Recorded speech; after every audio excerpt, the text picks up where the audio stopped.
Les chasseurs-cueilleurs pouvaient rester plusieurs années au même endroit si la nourriture y était abondante. Mais on ne peut pas parler de véritable sédentarité. La révolution néolithique, c'est autre chose. La sédentarisation de l'homme est le problème cardinal, le péché originel. L'homme vit de la chasse et de la cueillette durant des milliers d'années.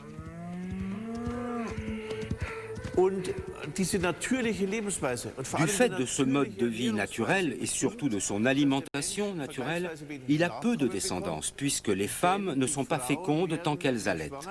L'invention ou l'apparition de l'agriculture va entraîner un changement radical, fondamental dans l'alimentation humaine. Les céréales fournissent des glucides à profusion. Le bétail fournit la graisse et la viande. L'être humain ingérant plus de graisse, les femmes peuvent être enceintes quasiment chaque année, ce qui conduit à une explosion démographique. Ce boom démographique est une invention du néolithique et il se poursuit encore. C'est notre principal problème à l'échelle de la planète. En la matière, le carbone 14 a permis de grands progrès. Et depuis une vingtaine d'années, l'analyse génétique révolutionne l'archéologie.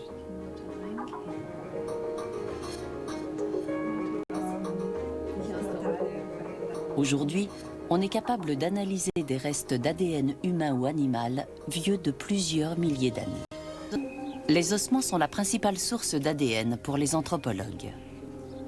Mais on trouve peu de matériel génétique bien conservé après des milliers d'années.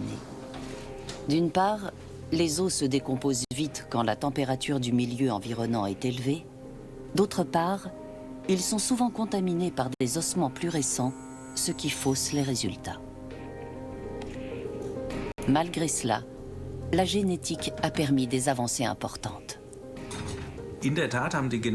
Les analyses génomiques de squelettes découverts dans le nord-ouest de la Turquie, au sud d'Istanbul, ont montré que les hommes néolithiques espagnols et les hommes néolithiques allemands étaient tous des descendants des anciens Égéens, comme on les a appelés, mais sans lien entre eux.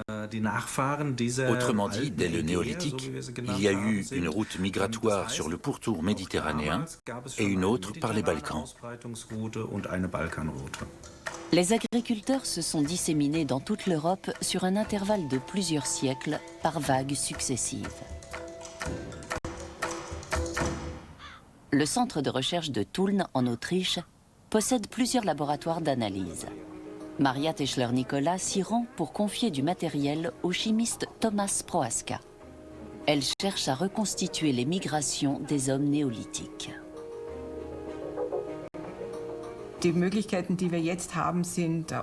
Aujourd'hui, on dispose de méthodes d'analyse bien plus performantes qu'il y a 20 ans. On a des méthodes invasives et non invasives.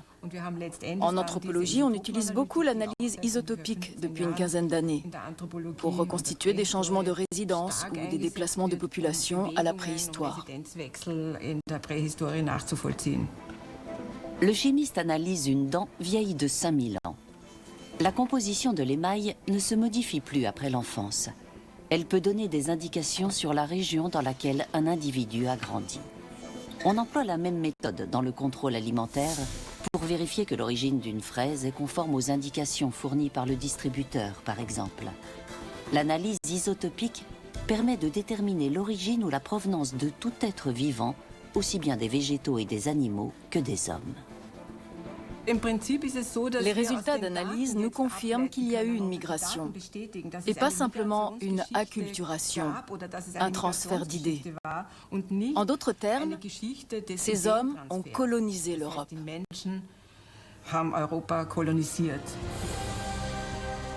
On a trouvé très peu de traces des chasseurs-cueilleurs qui ont peuplé l'Europe pendant des millénaires, avant sa colonisation au néolithique. Ils ont sans doute été chassés ou assimilés par les nouveaux groupes.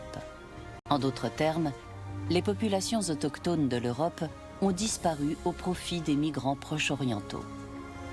Ils sont totalement étrangers l'un à l'autre. Les populations autochtones pratiquent la chasse.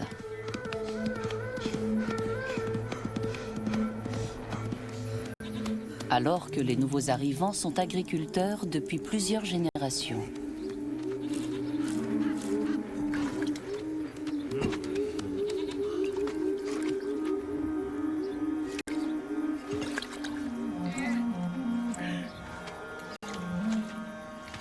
On a très peu de vestiges des chasseurs-cueilleurs.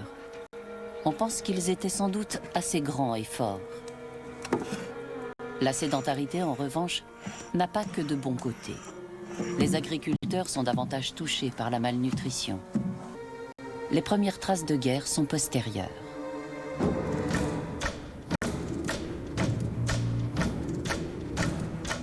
Les rapports humains changent à l'âge du bronze. Les hommes accordent davantage d'importance aux possessions matérielles et les hiérarchies sociales apparaissent. On a trouvé la trace de villages entièrement rasés par des pilleurs.